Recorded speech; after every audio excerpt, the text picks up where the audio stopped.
హరే కృష్ణ. భగవద్గీత 14వ అధ్యాయం 6వ శ్లోకం.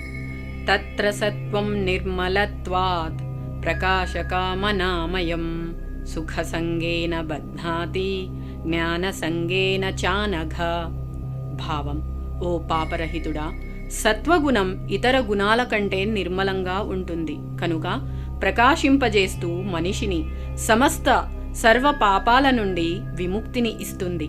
సత్వగుణంలో ఉన్నవారు జ్ఞానం మరియు సుఖమును సంబంధించిన బంధనంలో పడతారు.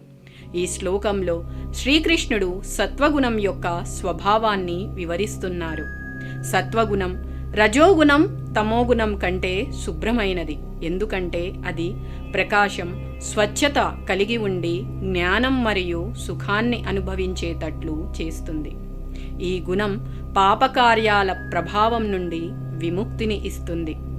సత్వగుణంలో ఉన్నవారు సాధారణంగా జ్ఞానంతో మరియు సుఖంతో కూడిన అనుభవాన్ని పొందుతారు, కానీ దానికి బంధించబడతారు.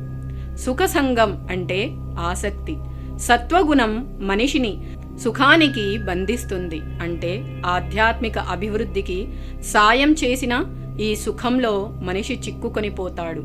సుఖం అంటే భౌతికంగా శాంతి, సంతోషం కలిగిన స్థితి అయినప్పటికీ ఆ సుఖానికి ఆకర్షితుడు కావడం వలన భగవంతునికి మరింత దగ్గరవ్వడంలో అభ్యంతరాలు ఏర్పడవచ్చు. ఇక జ్ఞానసంగం అంటే జ్ఞానం. సత్వగుణం వలన జ్ఞానం కూడా కలుగుతుంది, కానీ అది భగవత్తత్వాన్ని పూర్తి స్థాయిలో గ్రహించడానికి ఉపయోగపడదు. సత్వంలో ఉన్నవారు జ్ఞానానికి బలంగా ఆకర్షితులవుతారు. అయితే ఈ భౌతిక ప్రపంచంలోని జ్ఞానం మాత్రమే వారికి ప్రధానంగా ఉంటుంది. అయితే సత్వగుణం ఇతర గుణాల కంటే ఉత్తమమైనదని చెప్పవచ్చు, ఎందుకంటే అది ఆధ్యాత్మిక జ్ఞానం అభివృద్ధి చేయడానికి సహాయపడుతుంది. కానీ భక్తి యోగం చేయడం ద్వారానే నిజానికి త్రిగుణాలను అధిగమించగలము. సత్వగుణం మనలను ఆధ్యాత్మికంగా అభివృద్ధి చేసే దిశగా నడిపిస్తుంది. కానీ నిజమైన విముక్తి కేవలం భక్తి సేవ ద్వారా మాత్రమే సాధ్యమవుతుంది.